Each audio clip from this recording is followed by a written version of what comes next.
네, 오늘 영적인 사고가 열리다. 영적인 사고가 열리다. 이런 제목으로 말씀을 나누도록 하겠습니다. 시편 73편은 이제 어제 우리가 본 것처럼 그 앞부분에는 이 믿음의 사람이 악인의 형통과 악인의 잘됨 때문에 큰 고민을 하는 그런 고민으로 시작해서 오늘 그 고민이 어떻게 해결되었는가 하는 것들을 말씀 속에서 증거하고 있습니다. 이제 앞에 3절 보시면요. 이는 내가 악인의 형통함을 보고 오만한 자를 질투하였음이로다. 이 사람들이 분명히 악한 사람들인데 내 상식으로는 이 악한 사람들은 하나님께 벌을 받아서 하나님 공의를 드러내시고 하나님 정말 살아계시다면 오히려 저들이 고난을 당해야 되는데 하나님을 붙드는 내가 더 힘들다는 거예요. 내가 더 어렵게 산다는 겁니다. 너무 이해가 안 간다. 나는 그것 때문에 단순히 이해가 안 간다 정도가 아니라 마음에 이제 고통이 되었다. 여러분 뒤에 보시면 12절 13절 보면요.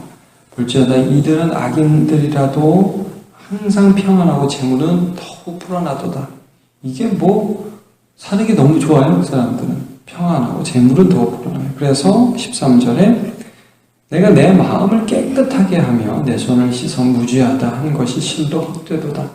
내가 어떻게든 주 앞에 진실하게 살아가려고 하는 것이 있잖아요. 죄 안 지으려고 노력한 것들. 그리고 내 손 씻어가지고 날마다 회개하면서 주님 내가 회개합니다 하면서 주님 앞에 정결하게 살려고 한 게 이게 도대체 뭐냐 이거죠. 저 사람은 덜 사는 것 같고 나는 못 사는 것 같고 저것 쫓아가는 게 더 낫겠다. 그런 생각이 나도 모르게 자기에게 들더라. 그래서 참 고민이 되더라. 이런 말씀입니다. 그래서 이 고민을 하는 중에 이제 오늘 본문을 딱 보시면요. 17절.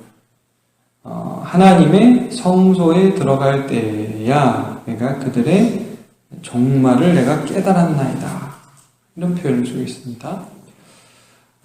자, 성소에 들어간다는 건 무슨 말이냐면요. 예배를 시작할 때에. 다른 말로 하면 이겁니다. 여러분, 오늘 본문의 처음과 끝은 사실 똑같은 말입니다. 여러분, 28절을 한번 보시죠. 여기 어떻게 나와 있습니까? 뭐가 복이라고 말씀하냐 하면, 하나님께 가까이 함이 내게 복이다.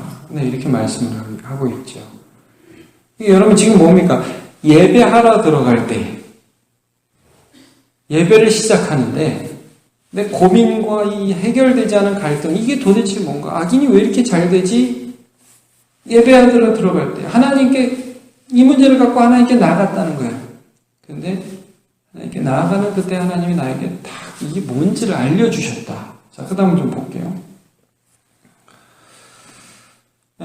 종말을 깨달았다고 했는데, 그들의 종말을 깨달았다고 했는데, 자, 18절, 19절.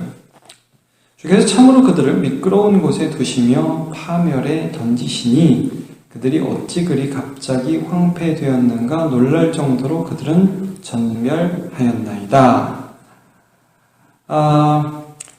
여러분 이게 어떻게 보면 이 말씀이 앞에 말하고 안 맞는 것 같아요. 왜 그러냐면요. 앞에 말씀을 보면 그들이 이 세상에서 전멸하지 않습니다. 좀 전에 본 것처럼 돈 많죠? 그 앞에도 보시면요. 여러분 죽을 때에도 편안하게 죽는데요. 예.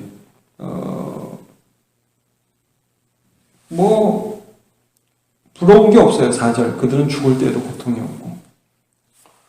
분명히 지금 파멸이 아니거든요. 근데 갑자기 이들이 파멸한다고 말씀을 하고 있어요.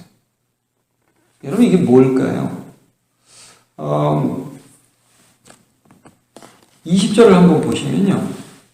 지금 전멸하였나이다. 과거처럼 말씀하는 주께서 던지시니까 전멸하였나이다. 20절 주여 사람이 깨운 후에 꿈을 무시함 같이 주께서 깨신 후에는 그들의 형상을 멸시하리이다. 이게 무슨 말이냐면 사람이 잠을 자다가 탁 깨면은 그 옛날에 오늘 밤에 막 꿈을 내가 여러 가지 꿨는데 이거 개꿈이야 이렇게 하면서 꿈을 무시하잖아요. 이런 것처럼 지금 이 사람들이 이 땅에서 누리는 영화와 복과 건강과 이 모든 것들이 주님이 계신 후에, 주님께서 그들을 다루실 후에는 그들의 형상을 멸시한 마치 꿈과 같은 그런 시간이 될 것이다. 이 땅에서 여러분 잘 사는 사람들 있잖아요. 이 땅에서 하나님을 무시하면서도 잘 되는 사람들, 그 사람의 미래가 어떻게 될 것인가가 보이기 시작한 거예요. 그러니까 여러분, 지금 이 시편을 지은 이 아사벳이라고 나와 있는데, 이 사람은 지금 악인이 멸망한 것을 현세에서 본 게 아닙니다. 믿음으로 본 것입니다. 여러분, 이 세상 사람들 가끔 보면 부럽죠? 잘 되는 것 같죠? 근데 여러분, 어느 순간 우리가 믿음의 눈으로 보면 불쌍해 보이죠? 그들이 추구하는 것, 그들이 결국 얻을 것이 무엇인가? 저렇게 살고 지금 배 떵떵거리면서 잘 사는 것 같지만 이게 뭐 50년 가겠어요? 60년 가겠어요? 얼마 안 남았어요. 그러니까 아삽이라는 사람이, 이 사람이 지금 시를 쓰다가 저 사람 왜 이렇게 잘 되지? 저 사람 어떻게 왜 이렇게 잘 쓰지? 그런데 그들의 파멸이 갑자기 눈에 보이기 시작한 거예요. 저거 10년 남았네. 저거 5년 남았네. 저거 20년 남았네. 이제 곧 끝이네. 저거 아무것도 아니네. 이게 보이기 시작했다는 거예요. 자기가 짐승 같았다고. 내가 이렇게 무식해가지고, 이렇게 무지해가지고, 이 세상 영광이 다처럼 보이는 이런 무지한 자인데, 여러분, 23절을 보시면요. 내가 항상 주와 함께하니, 반대로 하면 주님께서 항상 나와 함께 하시니까 이 무지몽매함 가운데 하나님을 무시하고 또 하나님께 원망하며 끝나지 않도록 주께서 내 오른손을 붙드셨나이다. 하나님 감사합니다. 내가 이런 생각 가운데에서 멸망하지 않도록 도와주시니까 얼마나 감사한지 모릅니다. 여러분, 저 예수 믿으면서 이런 질문 무지하게 많이 들었습니다. 우리 성도들한테, 또 뭐 어린 학생들한테, 청년들한테. 목사님, 왜 악인들이 더 잘 돼요? 왜 저 사람 나쁜데 세상에 저렇게 똥똥거리면서 배부르게 살죠? 왜 권세가 권력은 저렇게 있고 착한 사람이 이렇게 안 되죠? 많이 들었습니다. 근데 여러분, 이게 인간적인 생각으로는 이해가 안 가요. 근데 좀 참 신기한 거예요. 여러분, 우리 예배하는 가운데 하나님의 임재 앞에 나올 때에 하나님이 우리의 시각을, 영적인 시각을 쫙 열어주시면 아, 저게 죽는 거구나. 이게 보입니다. 그리고 내가 비록 가난하고 내가 비록 가진 것이 없지만 내가 진짜 복되구나 하는 것을 어떻게 알 수 있냐면 하나님이 나를 붙들어주고 계셔요. 그래서 우리에게 깨달음이 나오는 거예요. 아, 이게 이런 거구나 하는 것을 알게 되는 것입니다. 이게 은혜라는 걸 알게 돼요. 그러면서 미래를 보는 관점이 달라져요. 아직 오지 않은 이 세계 가운데서 무엇을 보냐면 소망이 생기는 거예요. 여러분. 그러니까 현재의 고난은 장차 우리에게 주어질 영광과 좋게 비교할 수 없도다 말씀하시죠. 믿음은 바라는 것들의 실사, 보이지 않는 것들의 증거다. 선진들이 이로써 증거를 얻었다. 이렇게 말씀을 하고 있잖아요. 우리는 현재가 다라고 보지 않아요. 이게 꿈같이 지나갈 것이라는 거죠. 여러분, 우리가 한 10년, 20년 전만 생각해도 좀 꿈 같지 않습니까? 한 10년, 20년 전만 해도 그런 때가 있었지. 여러분, 우리는 지금 이 순간도 꿈같이 지나고 있어요. 이 세상의 부유함, 이 세상의 돈 많음, 이 세상의 건강함, 이 세상의 떵떵거리는 권세, 여러분, 한번 생각해 봅시다. 그 떵떵거리던 사람들 10년 전, 20년 전, 30년 전에 떵떵거리던 사람들 지금 계속 그럽니까? 한 반 이상은 나가 떨어지지 않았습니까? 물론 아직까지 그런 사람도 있겠죠. 그러나 여러분 그거 다 지나가는 것입니다. 누가복음 12장에도 보면 예수님 이런 비유하시죠. 어떤 부자가 하도 소출이 많아서 이런 고민을 했다는 거 아니에요. 곡간이 부족하다는 거예요. 하도 이게 농사를 지었는데 하도 이게 열매가 많이 나오니까 이거 곡간이 부족해서 고민을 해요. 그러다가 이 곡간을 새로 지어야지. 그럼 되겠군. 그런 생각만 하면서 자기한테 쌓아둘 것만 생각하고 이 세상의 가난한 자들이나 하나님을 향하여 부유하지 못한 자가 있는데 이 어리석은 자를 향해서 하나님이 어떤 말씀을 하고 있냐면, 야, 어리석은 자, 오늘 밤에 내가 네 생명을 취하려고 그런다. 너 오늘 밤에 죽는다. 근데 자기는 죽는다는 생각 안 해요.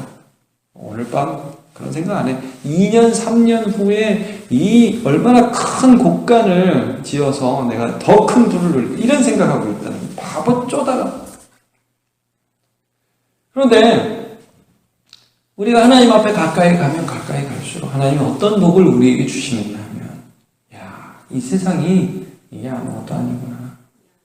이 세상에서 우리의 생각을 붙들어 주시는 게 크게 은혜구나. 하나님이 오늘도 나를 때로는 고난 가운데서도 붙들어 주시니까. 그러니까 자기 삶이 다시 해석되는 거 아니에요. 자기가 얼마나 좀 고난 가운데 있었고 힘들었지만 자기를 하나님이 붙들어 주셨다는 게, 여러분 좀 전에 읽었잖아요. 우리가 23절에 내가 항상 주와 함께한 주께서 내 오른손을 붙드셨나이다. 교훈하시고. 여러분 24절 보세요. 주의 교훈으로 나를 인도하셨다. 그리고 후에는 영광으로 나를 영접하시리니. 이게 한참 불평하다가 갑자기 이런 생각 확 드는 거예요. 여러분 이게 하나님께서 우리에게 베풀어 주시는 은혜입니다. 영적인 사고가 열리는 것이지요. 그러므로 오늘도 하나님을 가까이 하시기를 축복합니다. 이 사람은 성소에 들어가는데 몸만 들어간 게 아니라 몸이 하나님의 임재 가운데 들어갔어요. 마음이 하나님의 임재 안에 들어갔어요. 그래서 하나님의 사고를 열어주시고 주님이 나를 붙들어 주셔서 돈이 많다 돈이 적다 뭐 강건하다 아프다 안 아프다 이런 차원이 아니라 그걸 통해서 하나님이 나를 인도해 주시고 계시는구나. 이게 진짜 복이구나. 그리고 나의 미래도 하나님께서 책임지시는구나. 믿음이 열리기 시작했어요. 그 은혜가 오늘도 저와 여러분의 삶에 동일하게 있으시기를 예수님의 이름으로 축복합니다. 기도하겠습니다. 하나님 감사합니다. 오늘 우리가 하나님의 말씀을 함께 나누었습니다. 이 시편의 저자는 자기도 모르게 세상을 부러워하고 자신도 모르게 하나님 믿는 게 손해 같다는 그런 생각에 휩싸여서 참 힘들어 하다가 성소에 들어가고 예배를 시작하는데 그의 마음이 하나님을 향하여 이 문제를 가지고 들어가는데 영적인 눈이 열리기 시작했습니다. 세상에서 잘 나가는 사람들의 그 현재의 모습은 꿈이고 깨면 그거 아무것도 아닌 것이 되는 것이고 나의 고난과 나의 아픔과 나의 힘듦과 나의 고민 속에 여전히 하나님은 나와 함께 하셨으며 나의 미래를 붙들어 주시고 영광스러운 미래를 소망하는 마음으로 그의 속사람을 가득히 채워주셨습니다.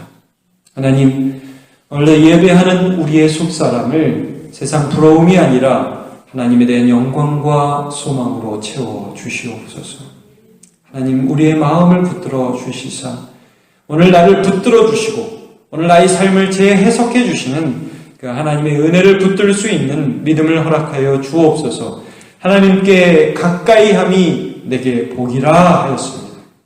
세상이 볼 때는 이해 못하는 삶, 세상이 볼 때는 도무지 알 수 없는 그 삶, 그러나 하나님과 동행하는 삶, 하나님이 인도해 주시는 삶, 하나님이 열어주시는 그런 삶을 오늘도 살아갈 수 있도록 은혜 내려 주옵소서. 복된 하루로 이끌어 주시길 원하며 예수님의 이름으로 기도합니다. 아멘.